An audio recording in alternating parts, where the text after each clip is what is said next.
Muy bien, buenos días a todos y gracias por asistir en este domingo a las 13ª jornadas de la disidencia.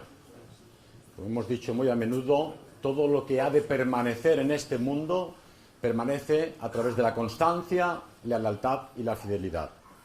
Quien traiciona sus antiguos ideales traicionará mañana también los nuevos.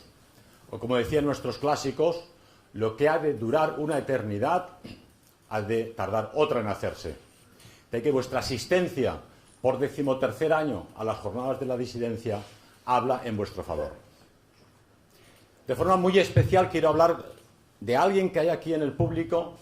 Entrando, le han comunicado el fallecimiento de su padre, a pesar de que sabía que estaba gravemente enfermo, ha venido a escucharnos hoy aquí esta mañana, y 5 minutos antes de entrar, su padre ha fallecido y ha decidido permanecer entre nosotros. Esas son las lealtades que cuentan a largo plazo para siempre.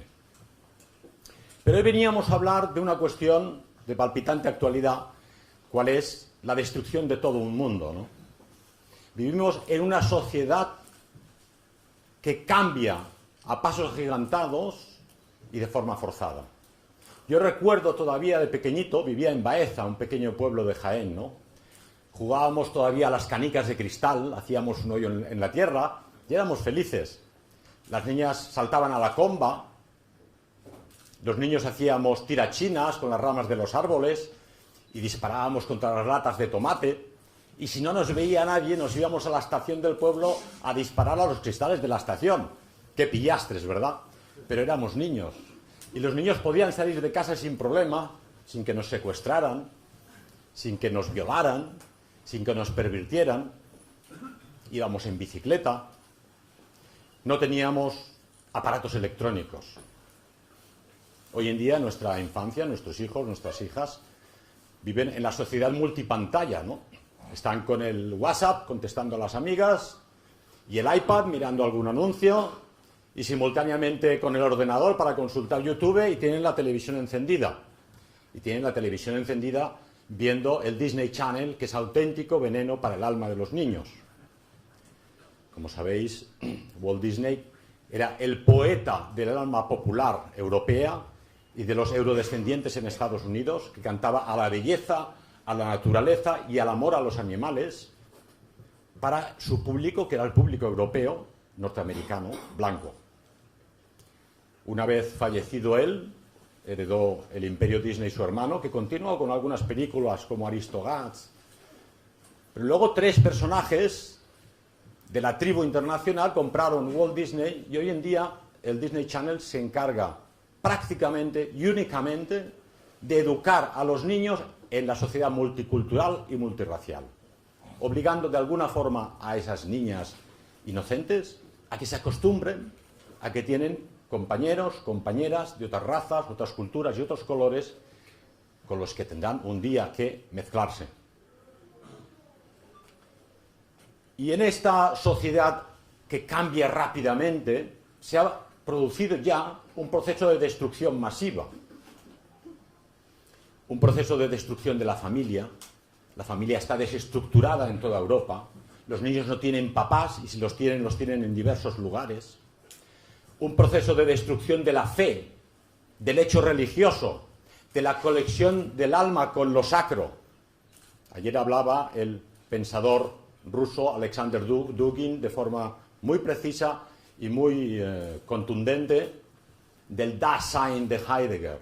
Lo que diferencia al ser humano de los animales y de las máquinas es que somos conscientes de que estamos aquí, que vamos a morir y que hay un más allá después de la muerte. El hecho religioso es fundamental para el ser humano.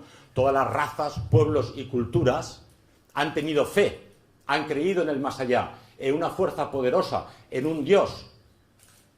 Es la primera época de la historia de la humanidad, el primer continente donde la gente no tiene fe, donde el aburguesamiento de las almas, la maquinización, los placeres mundanos y la vida cómoda han sustituido a esa fe.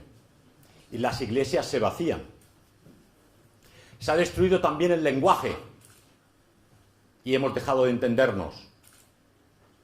El sistema realiza una ingeniería del lenguaje de forma que resulta prácticamente imposible hablar con otras personas e intercambiar información. Un ejemplo muy concreto que todos conocéis. Las clínicas abortistas no se llaman clínicas abortistas porque queda muy feo, sino se llaman clínicas para ejercer el derecho de la mujer. Y a los bebés que son asesinados en esas clínicas abortistas se les prefiere llamar fetos, porque queda más lejano. Un bebé es algo tierno, cariñoso, hermoso, es el futuro. Y a las asociaciones pro vida no se las llama pro vida, lógicamente, en los medios de comunicación, sino que se les llama organizaciones que quieren impedir el derecho de la mujer. Es una manipulación del lenguaje tremenda, ¿verdad? Y así podríamos seguir hablando, ¿no? Ayer hablaron, y no voy a repetirlo aquí ahora, de ese insulto arrojadizo llamado fascista, ¿verdad? El sistema coge una palabra, cualquiera, la llena de contenido totalmente negativo, entonces te la tira a la cara y te destruye delante del público, ¿no? Pero llega un momento que la utilización de esa palabra como fascista, no como definición de una época histórica concreta, sino como insulto político, ya no tiene ningún sentido. Ya no tiene fuerza. Todo el mundo es fascista para el partido contrario. ¿Y cuál ha de ser vuestra reacción frente a esta manipulación del lenguaje? No hacer ni puñetero caso de las palabras insulto y de las palabras arrojadizas. Cuando ahora os digan fascista, ¿y cuál es el problema? ¿Tiene usted algún problema con esta palabra? Miren en el diccionario su significado. O si pretendéis defenderos de esa invasión planificada organizada por los globalistas, os llamarán racistas, lógicamente. Y el sistema siempre da esa connotación negativa a la palabra. Y tenéis que empezar a acostumbraros a decir, y las razas en sí existen, han sido creadas por Dios, son parte de la naturaleza, todas las razas, pueblos y culturas nos queremos, nos respetamos, nos amamos y colaboramos, y hemos de colaborar en el futuro para combatir a los globalistas que quieren destruirlos a todos, porque son blancos, árabes, chinos, negros, musulmanes, cristianos o budistas, los que pierden su identidad con esa mezcla forzada. Yo tengo en mi pueblo 4 o 5 amigos negros, podría llamarles subsaharianos, pero queda un poco cursi, o llamarles de color o africanos, no son negros y ellos están muy contentos de ser negros. Son gente estupenda, ¿eh? Los negros son una raza joven, es una raza prolífica, cumple los deseos de la naturaleza de tener bebés. Es una raza bastante noble y suelen ser humildes. Sé que hay negros que se dedican a las drogas, a la prostitución, son manteros, pero los que yo he conocido son gente humilde que intenta aprender el oficio. Muchas cosas no las saben hacer, pero son buenas personas los que yo he conocido. Todos tienen muchos hijos y muchos hermanos, pero eso no es su problema. Sería, en todo caso, nuestro problema. Pero también podemos comprobar en todos los pueblos y ciudades a los amables chinos. En Barcelona está lleno de bares españoles tradicionales de toda la vida, que ahora son administrados por familias chinas. Tremendamente trabajadores, tremendamente serios, no causan problemas, no se mezclan con los españoles, crean negocios de todo a 100, o negocios de otro tipo donde venden prácticamente de todo. Uno encuentra allí de todo, tijeras, celo, ropa, envases, plásticos. La raza china es tremendamente inteligente, como todas las asiáticas, pero es evidente que los chinos no son los africanos. Los chinos tienen unas capacidades que los africanos no tienen, ¿no? Los africanos tienen unas capacidades para el ritmo, para la música propia, para el trabajo, pero los chinos son mucho más organizados. ¿Quiere eso decir que los chinos son racistas por ser más organizados, más capaces, por montar negocios en Europa y administrar bares? No, simplemente son chinos. Y los africanos son africanos con sus virtudes y capacidades. Luego tenemos el mundo árabe, ¿no?, que vive en la Edad Media, con todo lo bueno y lo malo que eso supone. Vivir en la Edad Media supone tener grandes tradiciones de familia, de respeto, de fe, y a su vez peculiaridades que a nosotros nos extrañan, ¿no? Leía esta mañana en la prensa, los Mossos d'Esquadra en Cataluña, pues han descubierto 75 casos forzados de matrimonios de niñas de 10 años con señores de 50. Cosa que en España pues es inenarrable, ¿no?, ¿verdad? Entre 5 y 12 años es la edad recomendada de estas culturas de Pakistán, de Afganistán o de África o de Oriente Medio para casar a estas niñas. Y ha sido gracias a una niña que se ha despedido en el colegio: señorita, mañana no vengo al cole porque hacen una fiesta por mí que me voy a casar. Y este profesor, que no todos, ha decidido llamar a la policía y la policía ha descubierto esta red de pesca de niñas para casar con señores de 50 años, ¿no? Y luego otros horrores como la ablación. Pero es su mundo, es su cultura. Nosotros solo podemos recomendarles que no lo hagan, pero es la suya. Y luego tenemos a los japoneses. Los japoneses no nos necesitan. Los japoneses son leales a sí mismos, a su cultura y a su tradición. Venía un amigo recientemente que ha estado 3 meses por allí y me decía: es increíble, pero tienen monumentos a los kamikaze, con todo el respeto. Y tienen monasterios budistas con monjes rezando constantemente a los caídos de la Segunda Guerra Mundial. Cosa inenarrable, por ejemplo, de encontrar en Alemania y pronto ya en España. Los japoneses tienen esa visión comunitaria de nacionalismo étnico y no permiten ni la entrada de musulmanes, tampoco quieren negros y tampoco quieren muchos occidentales, porque saben que estamos a traerles problemas y decadencia, ¿verdad? Probablemente la sociedad japonesa no es perfecta, pero son como ellos quieren ser. Y tienen, creo que 9.000 inmigrantes en un campo de concentración, les dan de comer, les dan de dormir, si le gusta bien y si no a su casa. Lógicamente no va nadie a Japón. Bien, hemos hablado de los chinos, de los japoneses, de los árabes y de los negros. ¿Y nosotros? ¿Qué pintamos en todo este planteamiento? Pintamos bastante. Primero porque somos una nación, una raza, una etnia, una cultura en plena desaparición galopante. La inmigración masiva que amenaza nuestra destrucción está ocurriendo aquí en Europa. No ocurre en Japón, no ocurre en China, no les ocurre a los negros, solo nos ocurre a nosotros. No deja de ser curioso, ¿verdad? Pero esa destrucción es real. Y a todas estas destrucciones diversas de las que hemos empezado a hablar al principio, hemos de añadir la destrucción, por ejemplo, del arte, ¿no? El arte es un hecho de humanidad, forma parte del ser humano, ¿verdad? Y no solo forma parte del ser humano, es lo más elevado del ser humano, porque es su búsqueda de la belleza y de lo espiritual. Cómo elevar a mis connacionales, a mis contemporáneos, por encima de sus miserias humanas de comer, dormir, ir al baño, cenar, cojear cuando uno está enfermo. Y en la cultura europea, 2 veces milenaria, empezamos ya con los griegos, cuyo ideal de vida era precisamente la belleza artística. Los templos griegos maravillosos que todavía hoy podemos disfrutar, con su belleza horizontal, cantaban a la plaza pública, donde el ciudadano griego discutía las cosas de la ciudad y las cosas de la comunidad. No nos engañemos, la democracia griega era una democracia étnica.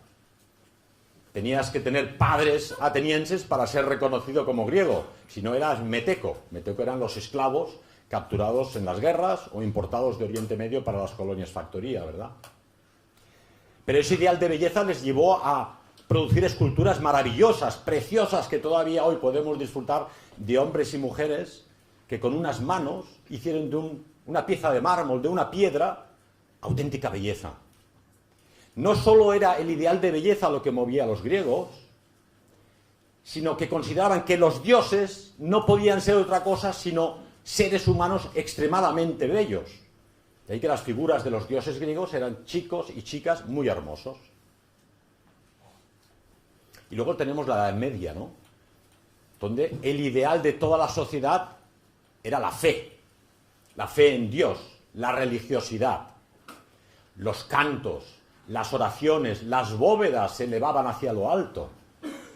Tanto las catedrales románicas o góticas, cuyos autores desconocemos, porque la individualidad, el arquitecto, el ingeniero carecía de importancia.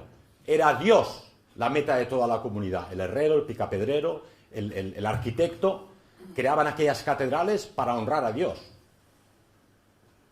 Y toda esa comunidad europea, entre las bahías de Irlanda y Vladivostok, entre Noruega y Cádiz, rezaba al mismo Dios y tenía una misma fe. Y esas catedrales son un reflejo de esos ideales y de esa belleza diferente a la griega que tenían los europeos. Llegó luego el Renacimiento, donde individuos concretos con nombres y apellidos representaban toda una época, ¿no? Se volvía a la belleza clásica. Pero también se incluyeron desnudos ya en las iglesias y las catedrales. No había una vergüenza tal como en la Edad Media para ello, ¿verdad? Pero también se creó belleza. Pero llegamos a nuestra época. Y en nuestra época, reflejo de su época, porque cada arte y cada concepción del arte es un reflejo de su época, nos imponen el arte abstracto. El arte abstracto que no entiende nadie.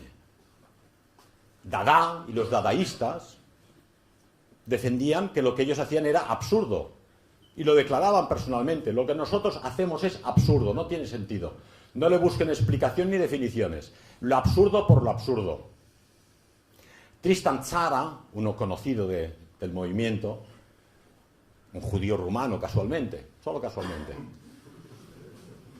decía: yo lo que quiero es destruir todo lo que tenéis en el cerebro, quiero destruir la sociedad y promover la desmoralización en todos los sentidos, hacer de vuestro cielo un infierno. Eso es lo que quería el arte abstracto de Tristan Tzara. Aragón, otro abstracto, que conoceréis sin duda, afirmaba: yo quiero destruir la civilización. Y Miró, el hombre de las manchitas y las comas y las tonterías, decía: voy a aniquilar el arte. No se escondían. Claramente eran contrarios a la concepción de belleza tradicional de los europeos. Yvonne Levy, otro personaje de la tribu internacional, decía sobre este movimiento: no hay que perder de vista el origen étnico de los marchantes y de los artistas. ¿Cómo consiguieron que una mamarrachada pintada sobre un lienzo llegara a tener valor? Simplemente los marchantes las compraban, las acumulaban, las pagaban a precios bastante ridículos a estos, entre comillas, artistas, y luego las iban soltando en pequeñas dosis en el mercado en Nueva York o en París, convirtiendo el arte por vez primera en un producto del capitalismo, en una mercancía. Se trataba de dar valor a algo que no lo tiene y hacer que la gente pagase por ello millonadas. Los grandes capitalistas norteamericanos dijeron: hombre, pues está bien, porque convierto mi cash, mis dólares, mis millones de dólares, en obras de arte que a mí me gustarán o no, pero que son valoradas por los marchantes en el mercado. Una forma de inversión. Y convierten el arte en inversión. ¿Y qué nos traen estos artistas? Duchamp nos trae un urinario público, lo expone como obra de arte, genial. O la rueda de una bicicleta sobre un taburete, por ejemplo. O salen a la palestra e insultan al público y se desnudan delante del público. Su misión era escandalizar, era lo raro, lo extraño, lo bárbaro. Y hay una presión de los medios de comunicación por aceptar como normal y natural lo que no lo es. Ellos se sienten halagados, el público no dice nada porque tiene miedo a que le acusen de tontaina, y los marchantes y los periodistas promueven ese arte destructivo. Al destruir el arte y destruir la imagen misma del ser humano, se está destruyendo al ser humano. Ayer hablaba Alexander Dugin de la poshumanidad. Y es así. Para crear esa poshumanidad, previamente hay que destruir la imagen misma del ser humano. Pero no solo el lenguaje y el arte. En un paso más allá, se pretende ahora acabar con el dinero. Sabéis que ya el Banco Central Europeo tiene planes para acabar con el billete de 500 euros. La excusa es que las mafias y los terroristas tienen más facilidad para pagar armas. Podéis creerme que ni la mafia ni los terroristas van a tener problemas por carecer de billetes de 500 euros, ¿verdad? Y además, en la tradición alemana, pues antes del euro tenían el billete de 1000 marcos, y a los alemanes les gusta mucho pagar en cash. Por cierto, que es de las pocas naciones, junto a Japón, donde se resisten a la tarjeta de plástico, a las tarjetas de crédito, y quieren impedir que les obliguen a renunciar al dinero contante y sonante del bolsillo. Y en Estados Unidos se pretende hacer lo mismo con los billetes de $100. ¿Quién hay detrás de esta campaña? Tenemos a Mario Draghi, del Banco Central Europeo, a Carney, del Banco de Inglaterra, y de la Reserva Federal, a Connelly, creo que se llama, en Nueva York, los 3 altos funcionarios de Goldman Sachs. Es decir, la alta finanza internacional y el gran capital quiere acabar con el dinero contante y sonante. Si acaban con el dinero cash, que llaman ellos, es un paso más a la pérdida de nuestra libertad. El dinero que tienes en el bolsillo es tuyo. Si tú cobras 1.000 euros a final de mes, por cierto, el 30% de los españoles son 1.000euristas, y esto hay que recordarlo cada vez, tú puedes gastarlo en lo que quieras y nadie va a saber en qué lo gastas. Si lo gastas hace 3 años en un libro de Librería Europa, nadie podría perseguirte por haber comprado un libro de Librería Europa. Si pagas una entrada en las 13º jornadas de la disidencia, nadie va a saber que estás entrando en este meeting para comprar esta entrada. Pero si acaban con el dinero cash, todo será vía una tarjeta de crédito. Sabrán lo que haces, a dónde vas, qué billetes de avión has comprado, a qué mítines ilegales has asistido, qué libros peligrosos estás leyendo. El control del Estado es total en ese momento. Pero no solo eso, los bancos no hacen las cosas por idealismo, lógicamente. Sabéis que los bancos crean dinero de la nada. Al crear dinero de la nada se producen crisis cíclicas que llevan a que estos bancos, parte del sistema, entran en quiebra. Tenéis en la memoria, sin duda, Northern Rock en Inglaterra, ¿no? Los pobres ingleses corriendo a la ventanilla de Northern Rock en 2010, creo que fue, a recuperar sus ahorros, los ahorros de los pobres jubilados británicos. O la crisis de Chipre, donde también los pobres chipriotas fueron corriendo y ahí impusieron una norma que se va a generalizar.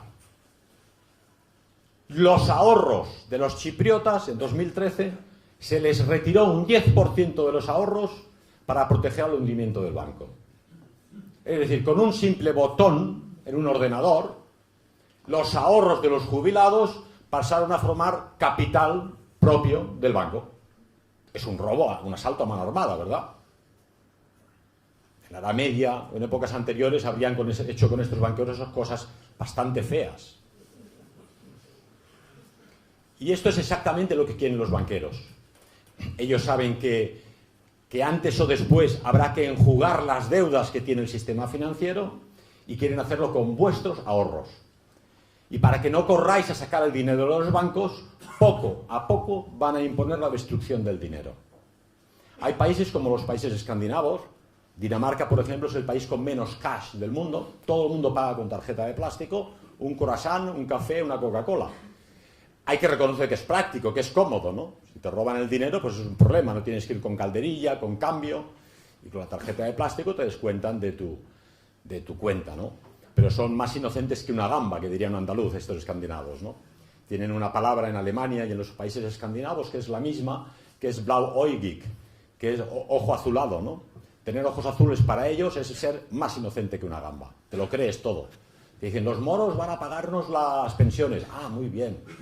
Y los negros van a salvar la natalidad de Suecia y de Alemania. Ah, vale, de acuerdo. Esto es ser blauäugig, ¿no? Si no conocéis la cultura nórdica. En ese sentido son blauäugig. Pero en Suecia han ido más lejos. Ya ni siquiera la tarjeta de plástico. Imponen el chip en la mano. Una cosa que se ha hablado, existe, todavía no se ha impuesto, pero millares de personas en Suecia voluntariamente se han dejado imprimir un chip en la mano y pagan todo. Pasan el chip y pagan la Coca-Cola, el café, abren las puertas. Es tremendamente práctico, también hay que reconocerlo.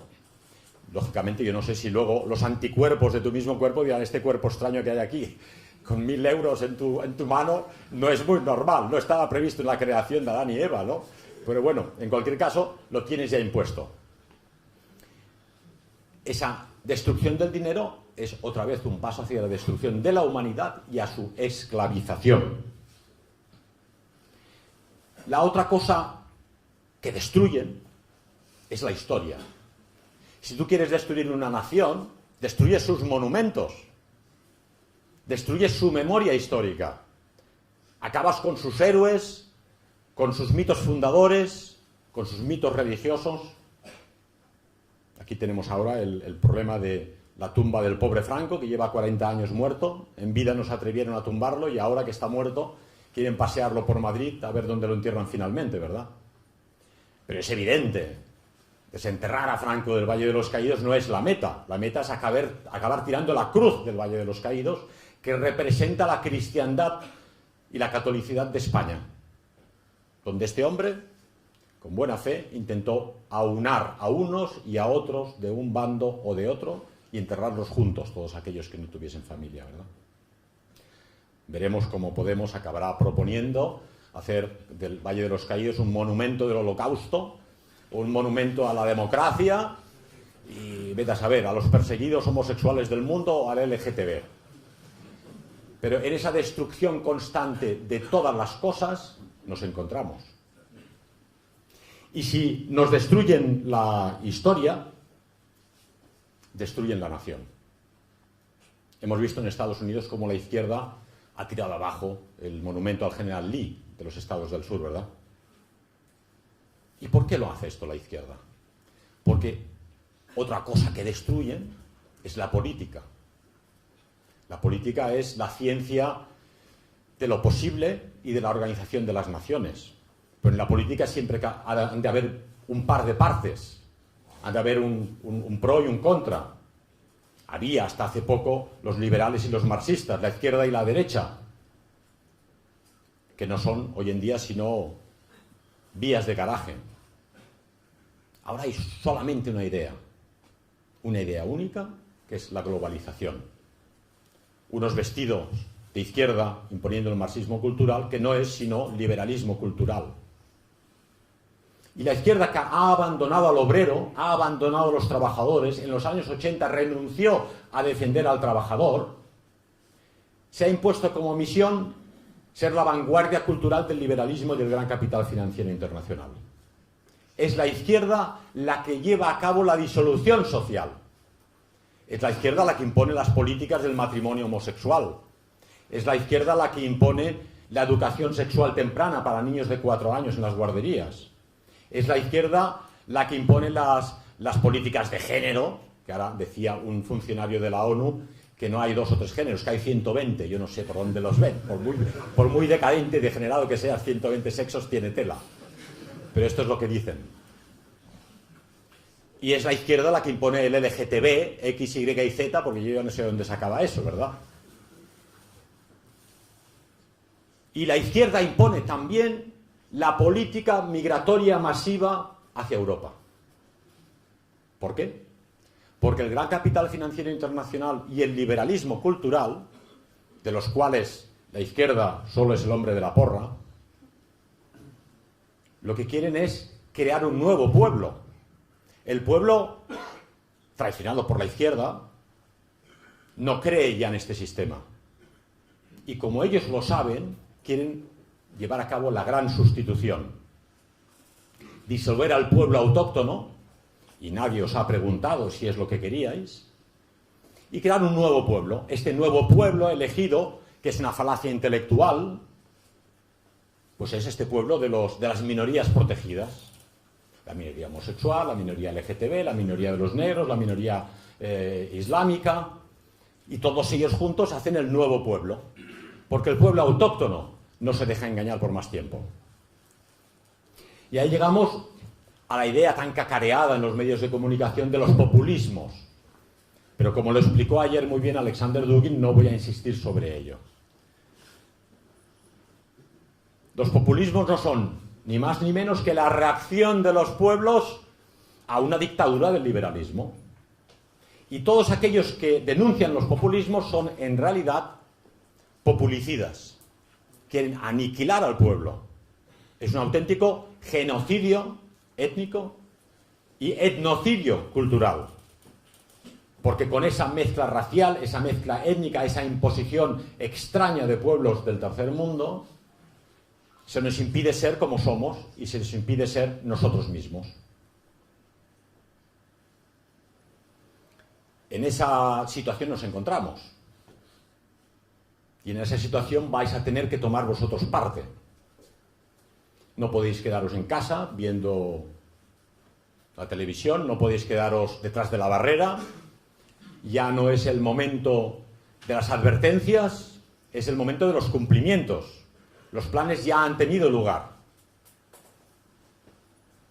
Yo no sé en Madrid, pero por Cataluña, en cualquier pueblo, vas paseando y ves siempre media docena, una docena de negritos paseando arriba y abajo. Fuertes, jóvenes, guapos, pero están aquí. Y el sistema nos dice, hacen falta 5 millones más de negros en España. Quieren traer 5 millones más porque dicen es la solución a nuestro problema de la seguridad social. Una falacia y un engaño tremendo, ¿verdad? Como sabéis, en Europa viene a ser 1 de cada 6 contribuyentes es 1000-eurista. Los otros 5 pues son 2500 euristas o 5000 euristas. Eso es la media en Alemania o en Francia, ¿verdad? Quien los pillara, ¿verdad? En España son 2000 euristas por cada 3 contribuyentes, perdón, por cada 6 contribuyentes. Lógicamente, el contribuyente 1000 eurista paga muy poquito a la seguridad social. Un contribuyente que ha estado de los 18 años a los 67 pagando, viene a pagar a la seguridad social unos 136.000 euros. Pero dada la esperanza de vida actual de los españoles, que hemos salido en las estadísticas recientemente, como la nación más longeva del planeta. No somos los más felices, parece ser que el pueblo más feliz en Europa son los daneses, pero los más longevos somos nosotros. Algo nos tiene que quedar, ¿verdad? Bien, pues hasta que mueres, dada nuestra larga longevidad, el español recibe unos 220.000, 230.000 euros. Lógicamente hay un desfalco imposible de... ¿Por qué eso no ocurre en Alemania o en Francia? Porque al no ser tantos 1000 euristas, y haber muchos 2500 euristas y 5000 euristas, hay otros que cotizan mucho a la seguridad social y la quiebra no se produce. Pero aquí somos excesivos los que cobramos 1000 euros y los que no cobramos nada también. Pero ellos dicen, los negros os van a pagar las pensiones. ¿Quién se lo quiere? ¿Hay alguien en la sala que se lo crea? Yo los he visto y ya digo, buena gente, buenas personas. De cada 6 hay 1 o 2 que sabe hacer de paleta y lo hace más o menos bien, y el resto pues lleva a cabo trabajos musculares o pintan. Pero estos negritos que por Barcelona arrastran carros de la compra llenos de hierros y de metales, ¿qué seguridad social van a pagar? Si con los 1000 euristas no se puede pagar, ¿qué puede pagar un negrito a la seguridad social española? Absolutamente nada. Muy al contrario, lógicamente hay que atenderles con seguridad social, con escolarización para los niños, con reagrupamiento familiar para las mujeres, si es que las traen. Y eso cuesta dinero. Por lo tanto, no es más que un aplazamiento del problema a 10, 15, 20 años. Cuando estos negritos, que están aquí ahora y que cotizan muy poquito, se hagan mayores y a ellos también habrá que pagarles seguridad social. Por lo tanto, la mentira de que la inmigración masiva va a ayudarnos a nuestras cotizaciones y a nuestras jubilaciones es falsa. Pregunta decisiva. Si estos sistemas capitalistas puros y duros que tratan a las personas como meras acciones, importan personas de otros continentes y otras razas por mero interés económico, ¿por qué no promueven sencillamente la natalidad local? ¿Por qué ningún país, ni en Alemania, ni en Suecia, ni en España, dice, señores, no sé si ustedes quieren tener niños o no, pero como no tengan niños, usted no se va a jubilar? Y además, le voy a dar a cada niña española que quiera tener bebés 500 euros al mes por niño. Seguramente sería más barato que mantener a estos ejércitos de poblaciones del tercer mundo que nos invaden. Nadie, absolutamente nadie, lleva a cabo una política de natalidad, de promoción de la familia, porque la familia precisamente es el elemento a destruir. No interesan los niños, no interesan los bebés.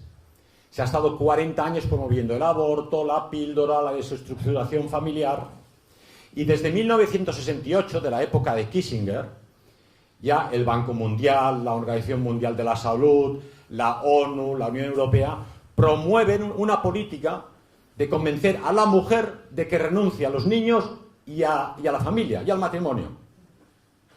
Y eso al final ha calado, ha tenido éxito.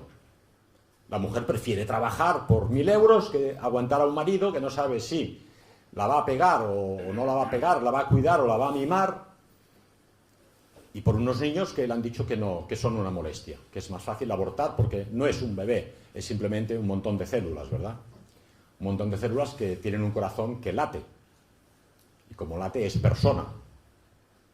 Como decía un WhatsApp de estos que envían, si se nos declara muertos cuando el corazón deja de latir, ¿por qué no se nos declara persona viva cuando el corazón empieza a latir dentro de una madre? Un argumento de peso, ¿verdad? En cualquier caso, el sistema nos va a destruir con el dinero, con la historia, con el lenguaje, con los partidos políticos, con el arte y con nuestra composición étnica. Lo que somos y lo que en el futuro podemos llegar a ser, eso lo decide nuestra composición étnica.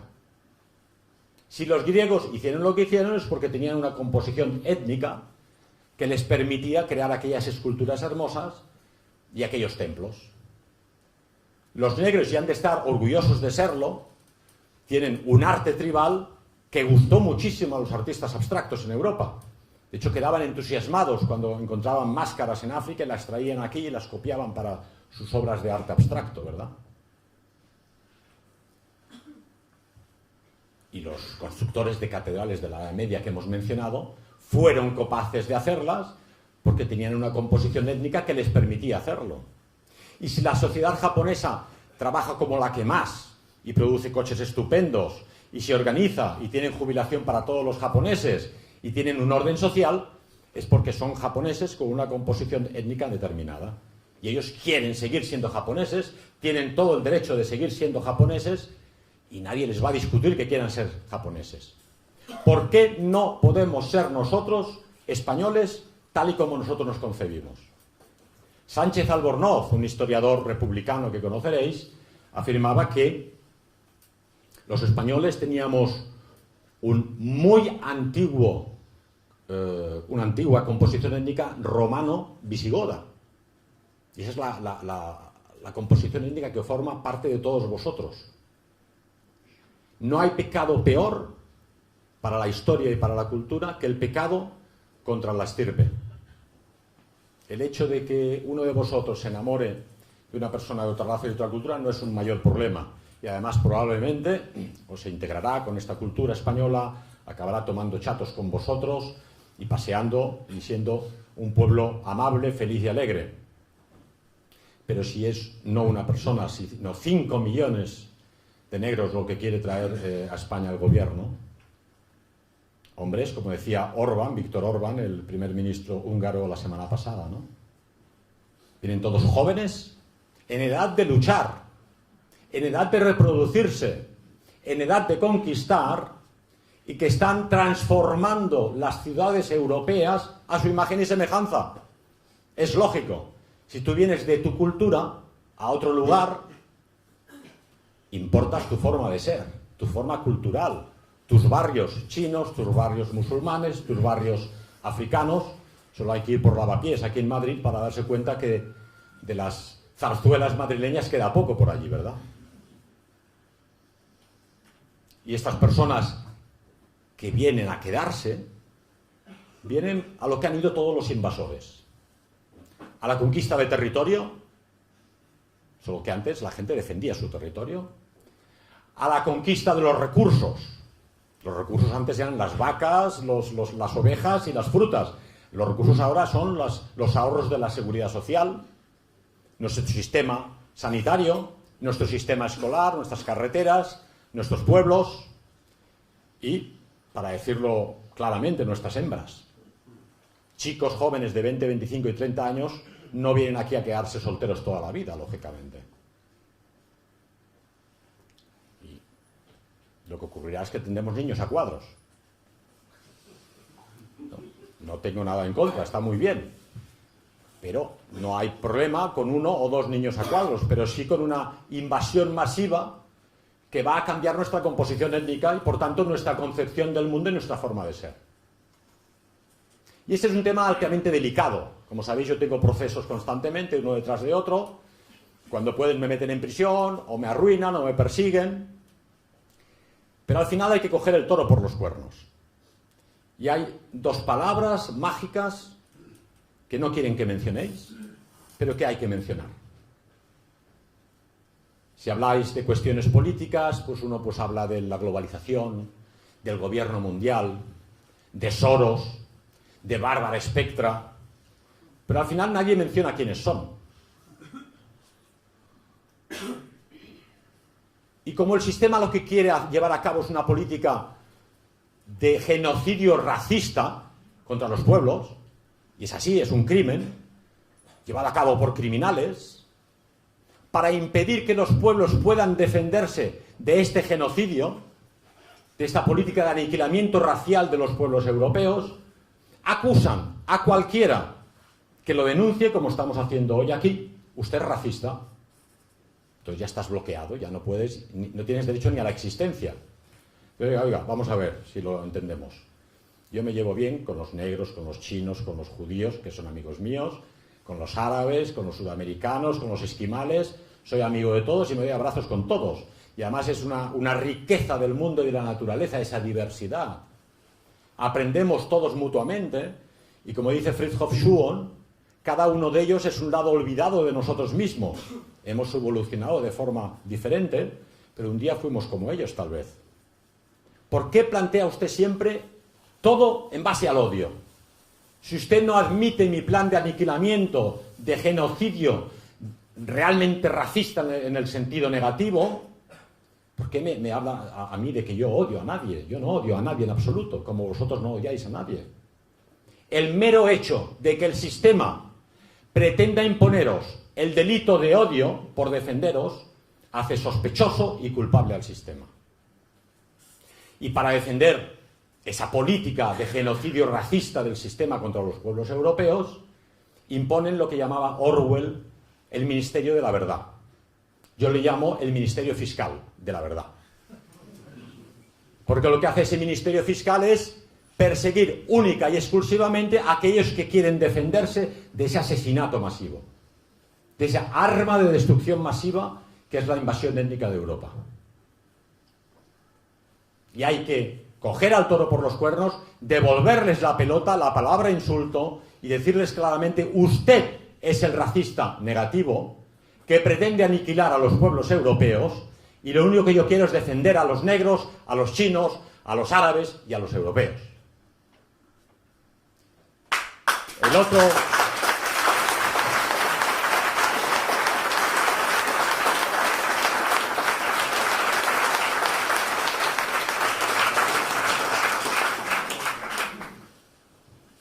La otra palabra mágica, como sabéis, es el antisemitismo. Y no voy a tocar el tema porque está prohibido. Es así de sencillo. Claro. Pero ya he dicho en alguna ocasión, y es repetitivo volverlo a hacer, que no hay leyes que protejan a los madrileños. Yo haría una ley contra el antimadrileñismo, ¿no? Si hay un vasco tonto, un catalán tonto, un portugués tonto que odia a los madrileños, yo haría una ley. Prohibido meterse con los madrileños. Sería normal. Prohibido meterse con los esquimales, que me caen muy simpáticos, o con los budistas del Tíbet. No hay ninguna ley para proteger a nadie. Solo el antisemitismo. No sé por qué. No me lo explico. Es decir, no me puedo permitir explicármelo.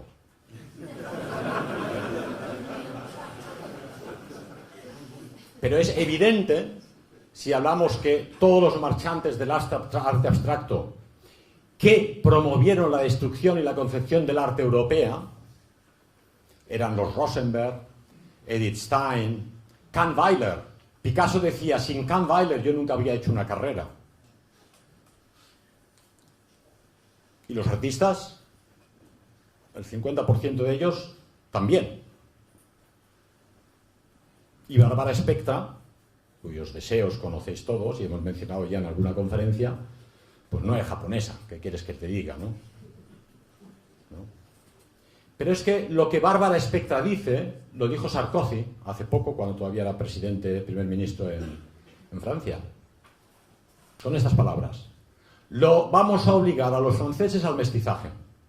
Y si no se quieren mezclar con las poblaciones inmigrantes, el Estado va a obligar a los franceses a dicho mestizaje. y tenemos los medios en el Estado para conseguirlo. Increíble. Está haciendo una declaración de intenciones genocidas contra la población francesa, cuyo componente galo-franco está ya en minoría. Como sabéis, las últimas elecciones presidenciales con Le Pen, todo el mundo magrebí votó al Partido Socialista, que en Francia es conocido como el partido de los magrebís, porque votan en bloque para neutralizar a Le Pen. ¿Y qué ha dicho Bárbara Spectra? Nosotros, dice ella, los judíos, no sé por qué, vamos a jugar un papel fundamental en la multiculturalidad de Europa.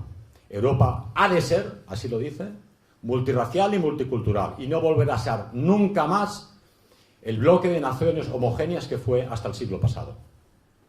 A los europeos no les va a gustar, nos van a acusar, pero nosotros jugamos el papel dirigente en esta política. Yo me he quedado de piedra. Sospecho que sea una falsificación, que Bárbara Spectra nunca haya dicho eso, ¿no? Como sabéis, es la esposa de un rabino importante y lleva un think tank para la multiculturalidad en Europa. Entonces yo defiendo a Bárbara Spectra y estoy seguro que esto se lo ha inventado alguien. Pero si no se lo ha inventado alguien, es grave. Y lo mismo que ha dicho Bárbara Spectra y ha dicho Sarkozy, lo dice Macron, y lo dice Merkel, y lo dice Juncker. Así que no nos queda más remedio que pensar, esta gente son auténticos criminales que están planificando nuestra destrucción. Tomar buena nota de los nombres, para llevarlos a los tribunales el día que podamos. Al menos que sean juzgados, porque es un crimen de alta traición realmente, ¿no? ¿Y qué tenemos que hacer nosotros? Tenemos que fomentar ese populismo que tanto critican en todas partes contra los populicidios, contra los partidos llamados demócratas que quieren aniquilar a los pueblos. Sabéis que en Hungría Viktor Orbán intenta cerrar fronteras para evitar la desaparición de Hungría, cristiana desde hace muchos siglos y forma parte de Europa. Los polacos, creo que hoy o ayer, hicieron una manifestación llamados los fascistas polacos. Por vez primera el gobierno polaco toma parte en la manifestación. Igualmente los eslovacos. La Rusia de Putin, curiosamente, se está preparando, está haciendo planes para el año 2050, que está aquí a la vuelta de la esquina, porque prevén que Europa occidental tendrá una mayoría musulmana y la política decisiva en Europa occidental será marcada por la mentalidad islamista. ¿Dónde habrá la ley sharia? ¿Dónde no? ¿Dónde podrá entrar la policía? ¿Dónde no? Y dicen, bueno, habrá una Europa musulmana y la antigua Europa comunista será, al final, la resistencia de la Europa cristiana frente a la islamización de Europa. Se hará necesaria una nueva reconquista. Y si esta reconquista hay que llevarla a cabo desde los pueblos de Europa Oriental, que así sea. ¿Qué podéis hacer vosotros? Me preguntaba ayer aquí un joven, ¿qué podemos hacer? Porque tú estás hablando de los problemas, pero la madre de todas las batallas es la fe. Sin fe no hay batalla que pueda ganarse. Ninguna batalla fue ganada por gente tibia. Tenéis que prepararos para luchar y aceptar el hecho de la lucha. Forma parte de la naturaleza. El hombre, durante milenios, traía el bacon a casa, mientras las mamás tenían los niños o recogían frutas. Pero ir a buscar bacon suponía enfrentarte a otros guerreros que también buscaban el bacon, y suponía enfrentarte a fieras que te encontrabas por la selva. Ahora vivimos cómodos, abotargados, bien comidos, bien bebidos, delante de la televisión. Dice, uy, sí, esto de la invasión de color es un problema, pero yo estoy muy bien, todavía como, veo la tele, y si digo algo me voy a meter en problemas, me van a meter en prisión, va a venir el Ministerio de la Verdad, el Ministerio Fiscal de la Verdad, para imponer sus criterios, y es un problema. Pero es que sin problemas no hay solución. Tenéis que coger al toro por los cuernos y empezar a hablar públicamente de todo lo que estamos hablando hoy aquí. Y para eso necesitáis una estupenda formación personal. Tienes que cultivar tu fe. Si no cultivas tu fe, no vas a tener nunca llamas en tu interior. Y si no tienes llamas en tu interior, no vas a calentar a los demás, no los vas a contagiar. no los vas a despertar. Tenéis que tener una solidez doctrinal, tenéis que formaros, tenéis que estudiar, tenéis que leer, tenéis que saber lo que decís, por qué lo decís y lo que no podéis decir y por qué no lo podéis decir. Tenéis que poder enfrentaros a periodistas, a políticos y a las chusmas diversas. Tienes que enriquecer tu vida interior. Hemos hablado de las catedrales medievales y del ideal de belleza de los griegos. Tenéis que conocer vuestro arte y vuestra música. Reservar cada día un trocito, una hora del día, son 24 horas cada día, para escuchar buena música, música clásica, música popular, para una lectura espiritual, para una lectura positiva. Tenéis aquí una colección tremenda de 140 títulos que ha editado nuestro editor preferido, Juan Antonio Llopart, prácticamente con todo lo que es interesante leer. No podéis permitiros no conocer esa doctrina. Decía el Padre Pío, no sé si alguno lo conoce, sabéis que yo siempre barro para casa, y considero, como decía hace poco en Madrid una historiadora de la Complutense, que el catolicismo es el alma de España. Uno puede ser ateo, protestante, budista, lo que le dé la gana, pero España sin su alma católica no es lo que ha sido y no es España. Si queremos volver a ser la España que tenía como ideal esparcir la fe, tenéis que redescubrir vuestra fe católica. Yo cada domingo, hoy es domingo, una excusa u otra, si no puedes, no vas a misa.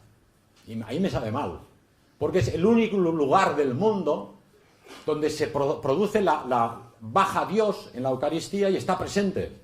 Y cuantas más misas e iglesias llevan a cabo esos 4 curas que todavía quedan, la Eucaristía, es un paso más a la salvación de la humanidad. Y si nos va tan mal, es porque hay pocas Eucaristías y porque poca gente va a misa a presenciar ese milagro.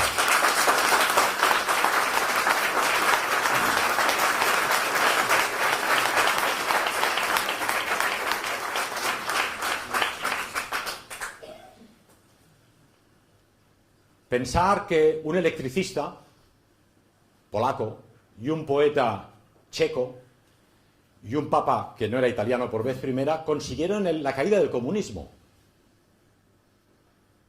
Lech Walesa, los conocéis todos vosotros, algo que mientras el comunismo existió pensábamos imposible. Pero luchar contra el bloque soviético y contra el bloque comunista había que tener muchísima fe, empezando como empezaron ellos, con 4 poesías o con levantamientos populares como el de Budapest en 1956, el de Praga en 1968, el de Berlín en 1953. Hubo víctimas, hubo muertos. Los pueblos fueron masacrados con los tanques soviéticos.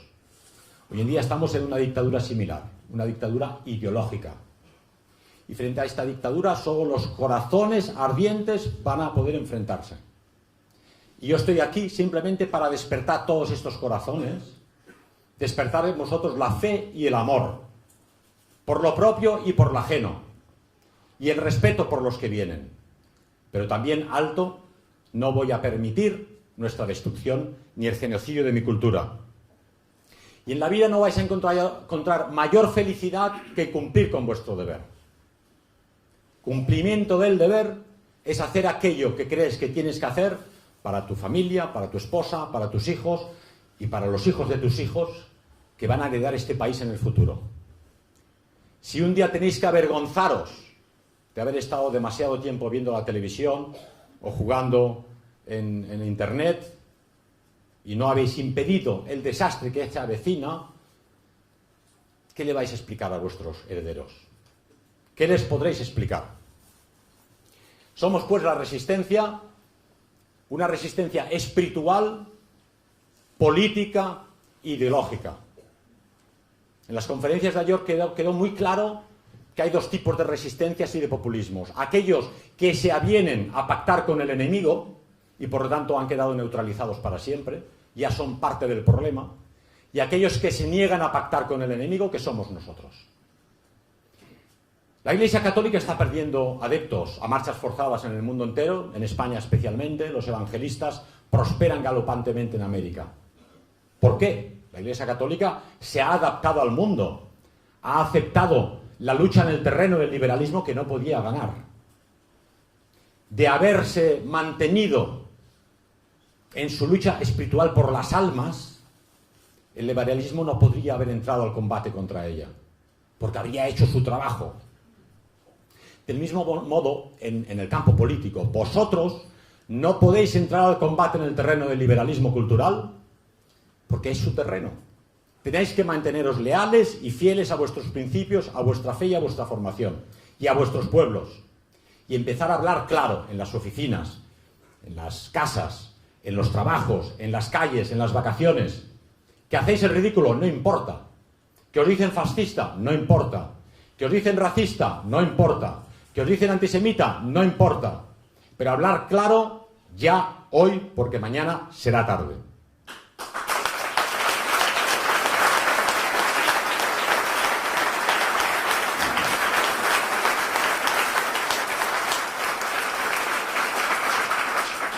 Y sobre todo ser personas como Dios manda. Decía en frase que me ha gustado mucho del maestro Puela, un filósofo argentino amigo, que decía: embellezcamos nuestro ser y nuestro alrededor, porque embelleciendo nos hacemos cada vez más buenos. Y eso es, a fin de cuentas, lo que quiere Dios, tener guerreros que sean buenos y que embellezcan este mundo que nos ha dado para vivir. Como decía Chesterton, un hermoso lugar y una mala deuda del pecado original. Pero esa es nuestra misión y no otra.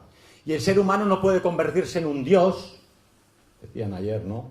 El diablo le dijo a Adán y Eva: seréis como Dios. 3 palabras. No puede ser Dios. Puede jugar a Dios, pero no lo puede ser nunca. Solo Dios puede crear. El hombre acompaña a la creación de Dios, a esa hermosa creación por el mundo, y ha de hacerlo de forma digna. Y quiero acabar con una frase que también merece ser el colofón de estas jornadas magníficas, de San León Magno. Pues no hay actos de virtud sin tentaciones, ni fe sin pelea, ni combate sin enemigo, ni victoria sin batalla. Así sea. Gracias.